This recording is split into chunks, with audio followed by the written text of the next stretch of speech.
Next topic है rusting of iron. Rusting of iron में हम लोग समझेंगे कि जो आयरन में जंग लगता है, जैसे आप देखते होंगे कई बार यदि आपके घर में लोहे का गेट होगा, लोहे का खिड़की होगा या फिर लोहे का कोई भी ऑब्जेक्ट बना हुआ होगा, तो उसमें जनरली क्या होता है, जंग लग जाता है कई बार, है ना। तो उसी को हम लोग कहते हैं रस्टिंग ऑफ आयरन। मतलब जब आयरन में, लोहे में जंग लग जाए तो उसी को हम लोग क्या बोलेंगे, रस्टिंग ऑफ आयरन, ठीक ना। आगे बढ़ते हैं, इसमें कुछ नए बातें भी लिख रहे हैं जो कि आपको पढ़ने को मिलेगा। पहला समझो रस्ट क्या होता है, फिर आपको समझ में आएगा रस्टिंग क्या होता है। देखो, द रेड और orange coating that forms on the surface of iron when exposed to air and moisture is called rust. देखो एक बात समझो, इसको ध्यान से समझिएगा। जब भी हम लोग ना लोहे को खास करके खुले में रख देते हैं, चाहे वो लोहा का गेट हो, चाहे वो लोहा का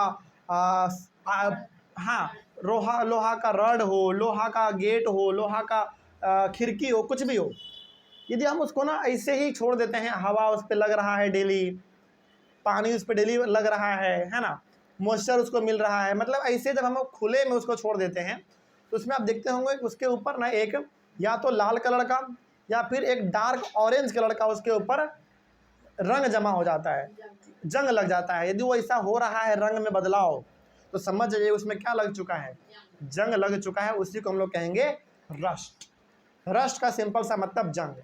मतलब जब आप किसी भी आयरन को ऐसे ही खुले में छोड़ देते हैं तो उसके ऊपर आप देखोगे या तो लाल कलर का या फिर ऑरेंज कलर का एक कोटिंग जमा हो जाता है। कोटिंग मतलब उसके ऊपर एक रंग चढ़ जाता है। हाँ, डार्क ब्राउन भी होता है, डार्क ब्राउन भी देखने को मिलता है। तो डार्क ब्राउन हो, ऑरेंज हो, रेड हो, यदि इस प्रकार का रंग एक आयरन के ऊपर आ गया तो समझ जाइए कि उसमें जंग लगना स्टार्ट हो गया है। इसी को हम लोग कह देंगे रस्ट। तो किसी भी आयरन के ऊपर यदि रंग में बदलाव आ गया, उसका रंग रेड या फिर ऑरेंज या फिर डार्क ब्राउन वगैरह हो गया, तो समझ जाइए कि उसके ऊपर एक रंग का क्या चढ़ चुका है, लेयर चढ़ चुका है, जो कि जंग लगने का शुरुआत हो गया। यहीं से आपका जंग लगना स्टार्ट हो जाएगा आयरन में। अब रस्टिंग क्या होता है, देखो रस्टिंग बेसिकली प्रोसेस है। अच्छा बताइए, क्या जंग एक दिन में लगता है? नहीं, काफ़ी लंबा समय लगता है। तो ये जो लंबे समय तक लगातार उसमें धीरे धीरे जंग लगते लगते लगते लगते लगते एक बार कंप्लीटली जंग लग जाएगा, उसी प्रोसेस को हम लोग कह देंगे रस्टिंग।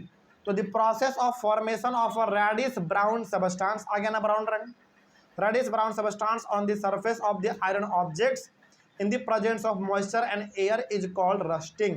देखो रस्ट और रस्टिंग में दोनों में डिफरेंस है, दोनों अलग अलग चीज़ें हैं।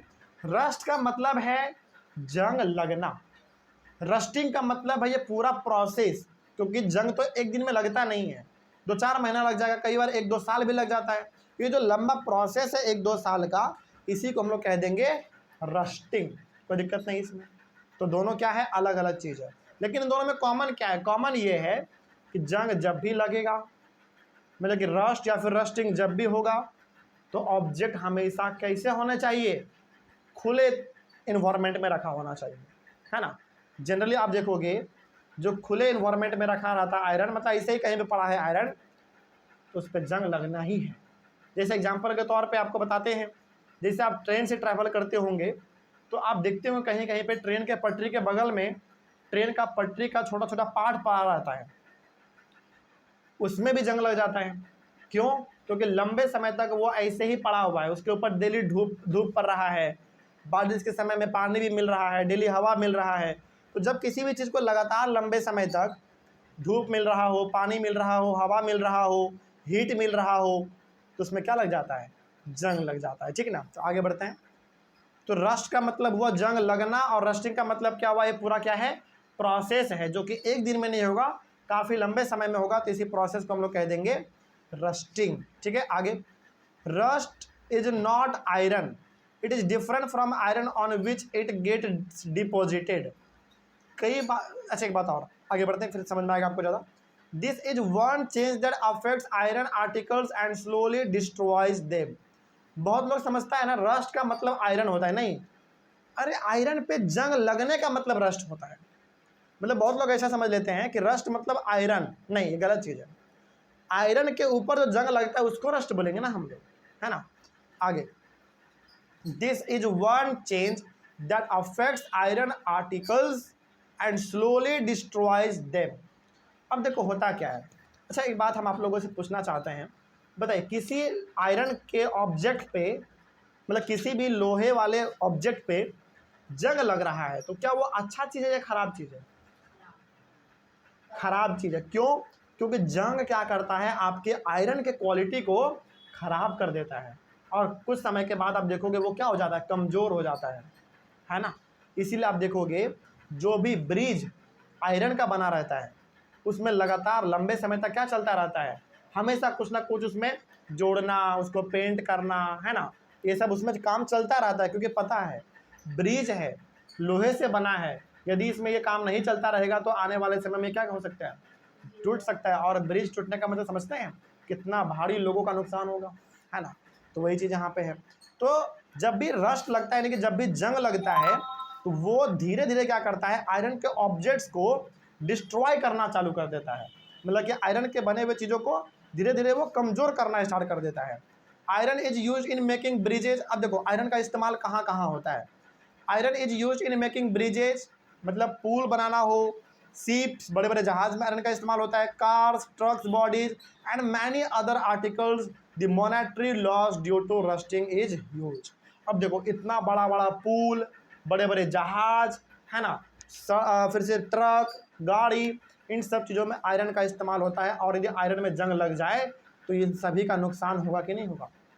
एक पुल को बनाने में करोड़ों रुपए खर्च होते हैं और यदि उसमें जंग लग जाए तो फिर क्या वो करोड़ों रुपए बर्बाद नहीं हो जाएगा? बिल्कुल हो जाएगा। तो किसी भी चीज़ में जंग लगना एक बहुत ही खराब चीज़ है, क्योंकि वो क्या करता है, पैसों का केवल और केवल बर्बादी करता है। अच्छा, अब सवाल है कि सर इसको फिर बचा कैसे सकते हैं हम लोग? बचाने का तरीका होता है, जिस भी चीज़ का, जो भी चीज़ आयरन से बना है उसको जब चाहते हैं कि उसमें जंग ना लगे तो उसके ऊपर 2-3 चीज़ आप कर दो। हालांकि सबसे करने का बहुत कुछ कर सकते हैं, लेकिन सबसे मेन चीज़ आप कर सकते हैं उसके ऊपर क्या कर दो, पेंट कर दो। पेंट करने से क्या होता है, उसमें जंग नहीं लगता है। क्योंकि जो आयरन है वो कभी क्या हवा पानी के कांटेक्ट में आ पाएगा? नहीं आ पाएगा। क्यों नहीं आ पाएगा? क्योंकि उसके ऊपर एक लेयर चढ़ा हुआ है, किसका? पेंट का। सिंपल। आगे, तो आयरन का इस्तेमाल इतने बड़े बड़े चीज़ों में होता है और यदि इतने बड़े चीज़ों में जंग लग जाए तो सोचो पैसे का नुकसान कितना ज़्यादा होगा। इसीलिए इन सब चीज़ों को बचाने का ज़रूरत ज़्यादा पड़ता है। इसीलिए आप देखते होंगे जो पुल होता है ना, इन सब प्रकार के चीज़ों में, यानी कि यदि पुल बना हुआ आयरन से तो उसमें हमेशा मेंटेनेंस वर्क चलता रहता है, कुछ ना कुछ उसमें काम हमेशा चलता ही रहता है। जैसे आपको एग्जाम्पल बताते हैं, सबसे अच्छा एग्जाम्पल, हावड़ा ब्रिज कहाँ है भाई? कोलकाता में है, यानी कि वेस्ट बंगाल में है। वो पूरा का पूरा आयरन से बना हुआ है। कब का है वो बताओ? अंग्रेजों के टाइम का है। वो पूरा आयरन से बना हुआ है। यदि आपको कभी मौका मिले हावड़ा जाने का, मतलब वेस्ट बंगाल जाने का आपको मौका मिले, तो हमेशा गौर करोगे कि हावड़ा ब्रिज पे ना कुछ काम हमेशा चलता ही रहता है, क्योंकि उसमें लगातार आपको मेंटेनेंस करने का ज़रूरत है। और वो हावड़ा ब्रिज कोलकाता का इतना बिजी ब्रिज है, मतलब यदि वो ब्रिज ना रहे ना तो आप ये मानो कि कोलकाता का आधा काम रुक जाएगा, ऐसा है, इतना इंपॉर्टेंट ब्रिज है वो। तो डेली उससे हज़ारों गाड़ी आर पार होते हैं, तो उसको बचा के रखना बहुत इंपॉर्टेंट है ना। इसलिए उसमें आप देखोगे कि आयरन का बना हुआ है तो उसमें हमेशा कुछ ना कुछ काम चलता ही रहता है। तो वही बात है कि आपको आयरन्स को जंग लगने से बचाना है तो आप क्या कर दो, उसमें पेंट लगा दो। ठीक है, आगे, the process of rusting can be represented by the following equation. जंग कैसे लगता है उसको हम लोग इस तरीके से रिप्रेजेंट कर सकते हैं। एक इक्वेशन यहाँ पे लिखा हुआ है, देख लो। आयरन को शॉर्ट में हम लोग Fe बोलते हैं। ये किससे कॉन्टैक्ट में आएगा? ऑक्सीजन के कॉन्टैक्ट में आएगा, यानी कि खुले इन्वायरमेंट में रखा रहेगा, प्लस वाटर के कॉन्टैक्ट में आएगा, क्योंकि हवा पानी सब उसको लगातार मिलता रहता है खुले आसमान में। यानी कि यदि एक आयरन को हवा मिलेगा, पानी मिलेगा, तो क्या होगा? रस्ट लगेगा, सिंपल।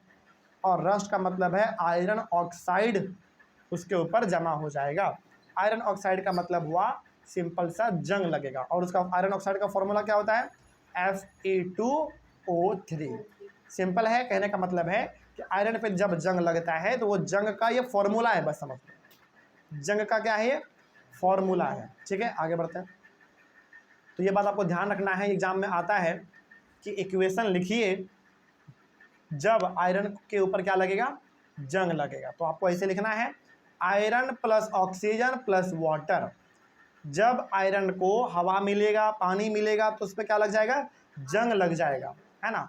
जंग लगने का मतलब है उसके ऊपर जमा हो जाएगा आयरन ऑक्साइड और उसका फॉर्मूला होता है Fe2O3। ठीक है, बस आगे। अगला हमारा for rusting, the presence of both oxygen and water. Water या तो उसको पानी के रूप में मिल जाए लिक्विड के फॉर्म में, या फिर उसको वेपर के रूप में मिल जाए, किसी फॉर्म में बस उसको वाटर मिलना चाहिए जंग लगने के लिए। इज इसेंशियल, मतलब आयरन में यदि आप चाहते हैं कि जंग लगे तो बस आप उसको दो चीज़ दे दो, हवा और पानी। हवा और पानी यदि किसी आयरन को लंबे समय तक मिलता रहा तो फिर वो, मतलब किसी भी आयरन को यदि लंबे समय तक हवा और पानी मिलता रहा तो उसमें जंग लगना कंपलसरी है, लग ही जाएगा जंग उसमें, ठीक है ना। पानी को आप उसको या तो लिक्विड फॉर्म में दे सकते हैं या फिर वेपर के रूप में दे सकते हैं, ठीक है। आगे, if the content of moisture in air is high which means if it is more humid rusting becomes faster. अब देखो, यदि आपके आसपास पानी हमेशा लगा रहता है तो बताइए वहाँ पे जंग जल्दी लगेगा या धीरे लगेगा, जल्दी लगेगा। मतलब मान लीजिए आप वैसे इलाका में रहते हैं जहाँ पे बारिश हमेशा होता रहता है, तो ऑब्वियस बात है उस इलाका में जंग लगने का संभावना ज़्यादा रहेगा, सिंपल सी बात है ना। इसीलिए आप देखोगे जो पहाड़ी इलाका है, जो पहाड़ी इलाका है जहाँ पे माउंटेन वगैरह है, वहाँ पे जो घर बनता है वो हमेशा लकड़ी का घर होता है। क्यों? क्योंकि उसको पता है आयरन का घर बनाओगे, लोहा वगैरह का इस्तेमाल करोगे, बारिश पड़ेगा हमेशा, क्योंकि पहाड़ी इलाका है, पहाड़ी इलाका में बारिश हमेशा लगभग रहता है। बारिश नहीं भी होगा तो मॉइस्चर वहाँ पे हमेशा रहेगा, और वहाँ पे यदि आप आयरन का घर बनाओगे, लोहे का घर बनाओगे, तो वैसी बात है जंग लगेगा। और यदि गलती से यदि उसमें लैंडस्लाइड वगैरह हो गया तो जितना आपको लकड़ी से नुकसान नहीं होगा उससे कई ज़्यादा नुकसान आपको आयरन से हो जाएगा। इसीलिए पहाड़ी इलाका में आप देखोगे या फिर जहाँ पे बरसात ज़्यादा होता है वहाँ पे आपको एक भी घर ऐसा नहीं दिखेगा जहाँ पे क्या इस्तेमाल हुआ हो, लोहे का इस्तेमाल। वहाँ पे क्या दिखेगा आपको, ऐसा घर जहाँ पे लकड़ी का इस्तेमाल ज़्यादा हुआ हो, है ना। क्योंकि लकड़ी में खराबी आए, टूट जाए, गिर जाए, कुछ भी हो जाए, उतना नुकसान आदमी को भी नहीं होता है, और लकड़ी बर्बाद भी हो जाए तो उतना आपको प्रॉपर्टी मतलब पैसे का भी नुकसान नहीं होता, क्योंकि लकड़ी सस्ता मिलता है और आयरन थोड़ा महंगा मिलता है, ठीक ना। आगे वही बात यहाँ पे लिखा हुआ था कि यदि किसी जगह पे पानी का मात्रा ज़्यादा होता है, मतलब ये वहाँ पे ह्यूमिडिटी, मतलब वहाँ का ह्यूमिड माहौल है, वहाँ पे पानी मतलब वहाँ पे मॉइस्चर ज़्यादा रहता है, यदि कहने का मतलब है वहाँ पे पानी यदि ज़्यादा है तो वहाँ पे जंग भी जल्दी लगेगा। The salt water makes the process of rust formation faster, therefore sheeps suffer a lot of damage from rusting. नमक वाला पानी ना ज़्यादा नुकसान पहुँचाता है आयरन को। एग्जाम्पल इसका बताते हैं, सबसे बड़ा जहाज, बड़े बड़े जहाज किससे बने हुए होते हैं, आयरन से, और उसको हमेशा चलना कहाँ होता है, समुद्र में। समुद्र का पानी कैसा है, नमकीन पानी है, और नमकीन पानी आयरन के ऊपर जल्दी जंग लगाता है। इसीलिए डेली लगभग डेली बड़े बड़े शिप्स का मेंटेनेंस होता है, डेली चेक होता है। मतलब जब भी कोई बड़ा शिप निकलेगा समुद्र में तो पहले उसका चेकअप होता है, कहीं से जंग तो नहीं लगा, कहीं से लीकेज तो नहीं हो जाएगा पानी, इस प्रकार का। क्योंकि नमक वाला पानी जो है वो जल्दी जंग लगाता है, किसमें, आयरन में, ठीक है। इस बात को आपको ध्यान रखना है। तो जंग कैसे लगता है, कितना नुकसान उससे होता है ये तो हम लोग समझ चुके, लेकिन फिर सवाल है कि सर इससे कुछ बचने का तरीका वगैरह है। हाँ, इससे बचने का तरीका भी है। तो क्या तरीका है देखते हैं। Prevent iron articles from coming in contact with oxygen or water or both, apply a coat of paint or grease. सबसे पहला चीज़ जो आप कर सकते हैं आयरन को जंग लगने से बचाने के लिए, आयरन के ऑब्जेक्ट को हवा के कांटेक्ट में, पानी के कांटेक्ट में मत आने दीजिए। मतलब यदि आप चाहते हैं कि किसी आयरन के ऊपर, लोहे के ऊपर जंग ना लगे, तो उस आयरन को हमेशा कहाँ रखो, हवा से दूर रखो, पानी से दूर रखो। यदि इन सब चीज़ों से वो दूर रहेगा तो उसमें जंग जल्दी नहीं लगेगा, ठीक है। और उसको खुले इन्वायरमेंट में कम रखो। खुले इन्वायरमेंट का मतलब है कि उसके ऊपर कोई छत होना चाहिए। यदि छत नहीं है उसके ऊपर तो डेली उसके ऊपर हवा लग रहा है, हीट उसको डेली मिल रहा है सन का, बारिश के टाइम पे उसको पानी भी मिल जा रहा है, तो उसमें क्या लग जाएगा, जंग लग जाएगा, है ना। तो यदि आप चाहते हैं कि आयरन में जंग ना लगे तो उसको हवा और पानी से हमेशा दूर रखिए। और एक इम्पॉर्टेंट चीज़, या तो उसके ऊपर, उस आयरन के ऊपर आप क्या कर दो, पेंट कर दो उसको, या फिर आप उसके ऊपर ग्रीस लगा दो। ग्रीस का मतलब जैसे हमारा साइकिल में लगता है, आप देखे होंगे जब आप साइकिल को ठीक करवाने के लिए जाते हैं तो जो बॉल बियरिंग होता है, बॉल बियरिंग वाले पार्ट में ना वो साइकिल वाला एक ग्रीस लगाता है, लिक्विड, वो बड़ा स्मूथ होता है। वो क्या करता है, आपके साइकिल के टायर को स्मूथली चलने में मदद करता है ना। तो ग्रीस लगा दो, पेंट कर दो, इन सब चीज़ों से आप जंग लगने से बचा सकते हैं अपने आयरन को। Deposit a layer of metal like chromium और जिंक ऑन आयरन, या फिर आप एक काम और कर सकते हैं, आयरन के ऊपर दूसरे मेटल का लेयर चढ़ा दो। जैसे क्रोमियम एक हमारा मेटल है, उसका पेंट चढ़ा दो उसके ऊपर, या फिर जिंक है उसका पेंट चढ़ा दो उसके ऊपर, है ना। इससे भी हमारा आयरन के ऊपर जंग लगने से बच जाएगा। जैसे आपको एक एग्जांपल देते हैं, ठीक ना, इसको ध्यान से आप सब लोग समझिएगा। आप लोगों ने बहुत सारे नल देखे होंगे जिसका बॉडी बहुत चमकदार होता है, देखा आपने, मतलब आपने यदि आप किसी होटल में गए होंगे या फिर आपके घर में भी कुछ ऐसा नल होता है जिस नल का ना पूरा पार्ट एकदम स्टील के जैसा चमकता है। एक्चुअली में वो स्टील नहीं है, उसके अंदर आयरन है, उसके ऊपर क्रोमियम का क्या किया गया है, पेंट चढ़ाया गया है। समझ आ रही है बात, ये चीज़ होता है। तो आयरन को जंग लगने से आप 2-3 काम कर सकते हैं। पहला, उसको हवा पानी से दूर रखना है। दूसरा, उसके ऊपर या तो पेंट चढ़ा दो या फिर उसके ऊपर ग्रीस लगा दो। तीसरा, उसके ऊपर या तो क्रोमियम का या फिर जिंक का एक लेयर चढ़ा दो, जो कि उस आयरन ऑब्जेक्ट को खूबसूरत भी बना देगा देखने में और उसको जंग से भी बचा के रखेगा। ठीक है, इसी में हम लोग को पढ़ना पड़ता है प्रोसेस गैल्वेनाइजेशन। ये गैल्वेनाइजेशन प्रोसेस क्या होता है, थोड़ा इसके बारे में हम लोग डिस्कस करते हैं। The process of depositing a layer of zinc on iron is called galvanisation. मतलब जब आप आयरन के ऊपर जिंक का एक लेयर चढ़ा देते हैं, मतलब कि जब आप आयरन के ऊपर जिंक का एक पेंट चढ़ा देते हैं आयरन के ऊपर, इसी प्रोसेस को हम लोग कह देते हैं गैल्वेनाइजेशन। तो यदि आपसे कोई पूछे कि बताओ गैल्वेनाइजेशन क्या होता है, तो सिंपल सा बताना है कि गैल्वेनाइजेशन एक ऐसा प्रोसेस है जिसमें हम लोग क्या करते हैं, एक जिंक का जो लेयर है वो चढ़ा देते हैं आयरन के ऊपर। इससे क्या होता है, वो आयरन का जो ऑब्जेक्ट है वो चमकदार दिखने में लगता है, चमकता है, शाइन करता है, पहला चीज़। और दूसरा चीज़, वो जंग लगने से भी बच जाता है। इसीलिए आज के टाइम पे यदि आप किसी भी प्रकार के आयरन का ऑब्जेक्ट खरीदते हैं, खास करके नल, है ना, मतलब जो हम लोग अपने घरों में इस्तेमाल करते हैं, आयरन का जो कोई चीज़ है तो उसके ऊपर किसी ना किसी का पेंट चढ़ा हुआ होता ही है।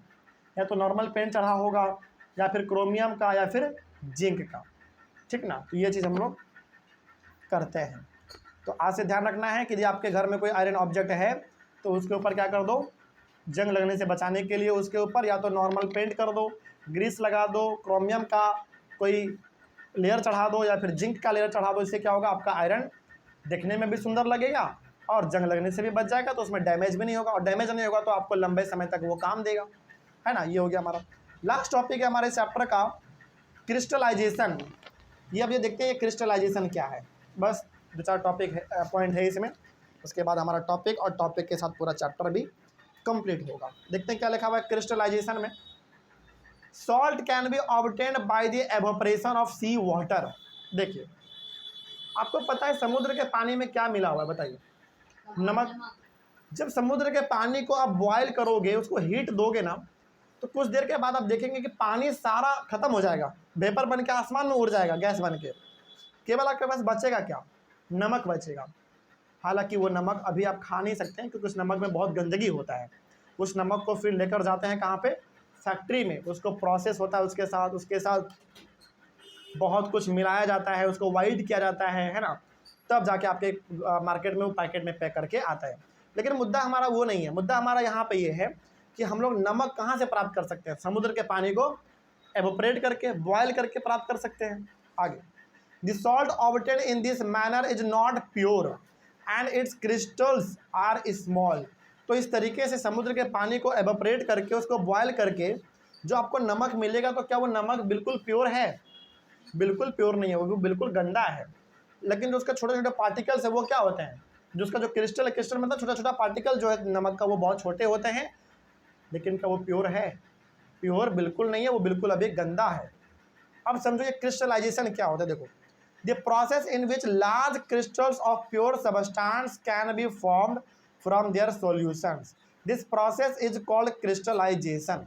अब देखो होता क्या है, एक बार फिर से पढ़ो, बहुत सिंपल समझ में आएगा।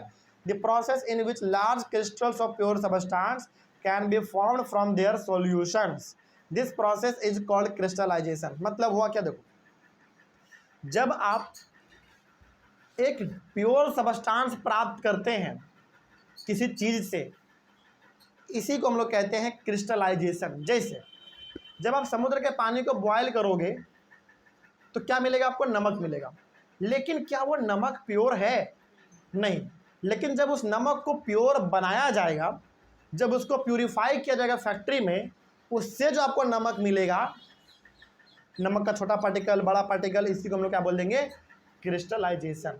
तो क्रिस्टलाइजेशन बेसिकली एक प्रोसेस है जिसके थ्रू आप क्या करते हैं, गंदे वाले प्रोडक्ट को, खराब वाले प्रोडक्ट को प्यूरिफाई करते हैं, उससे आपको प्योर सबस्टांस मिलता है। इसी को हम लोग क्या बोल देते हैं, पूरा प्रोसेस क्रिस्टलाइजेशन। एग्जांपल फिर से वही है, समुद्र के पानी को आप बॉयल करोगे, आपको नमक तो मिल जाएगा, लेकिन क्या वो नमक खाने लायक है, क्या प्योर है, नहीं है। तो हम लोग क्या करते हैं, उसको फैक्ट्री में लेके जाते हैं, उसको प्योर करते हैं, फिर हमको उससे नमक मिलता है, प्योर नमक। तो इसी प्रोसेस को हम लोग क्या बोल देंगे, पूरा क्रिस्टलाइजेशन। तो क्रिस्टलाइजेशन में आपको क्या मिलता है, प्योर सबस्टांस या इम्प्योर सबस्टांस, प्योर सबस्टांस मिलता है, ठीक है ना। It is an example of physical change. और ये क्रिस्टलाइजेशन जो होता है वो फिजिकल चेंज होता है, केमिकल चेंज नहीं होता है। क्यों, अच्छा फिजिकल चेंज ही क्यों है ये बताओ। क्योंकि जब आपने समुद्र के पानी को बॉयल किया तो क्या मिला आपको, नमक मिला। जब ये प्योर बन जाएगा उसके बावजूद भी तो नमक ही मिलेगा आपको। बस हुआ क्या, पहले गंदा था, अब साफ हो गया, लेकिन है तो नमक ही। तो क्या कोई नया सबस्टांस बना, नहीं, वही चीज़ है हमारा। तो जब कोई नया सबस्टांस ना बने तो उसको हम लोग कौन सा फिजिकल चेंज, कौन सा चेंज कहेंगे, फिजिकल चेंज बोलेंगे। तो क्रिस्टलाइजेशन जो होता है, मतलब एक गंदे चीज़ों से साफ चीज़ का मिलना, ये क्या कहलाएगा, एक फिजिकल चेंज कहलाएगा, ठीक ना, कोई दिक्कत नहीं इसमें। तो आपने नमक, अपने समुद्र के पानी को बॉयल किया तो आपको नमक मिला, लेकिन वो नमक गंदा है। उसी नमक को जब प्यूरिफाई किया जाएगा, साफ़ किया जाएगा, तो आपको साफ़ नमक मिलेगा। लेकिन पहले भी नमक था, बाद में भी नमक ही मिला, बस फ़र्क ये कि पहले गंदा नमक था, बाद में साफ़ नमक मिला, लेकिन मिला तो नमक ही ना।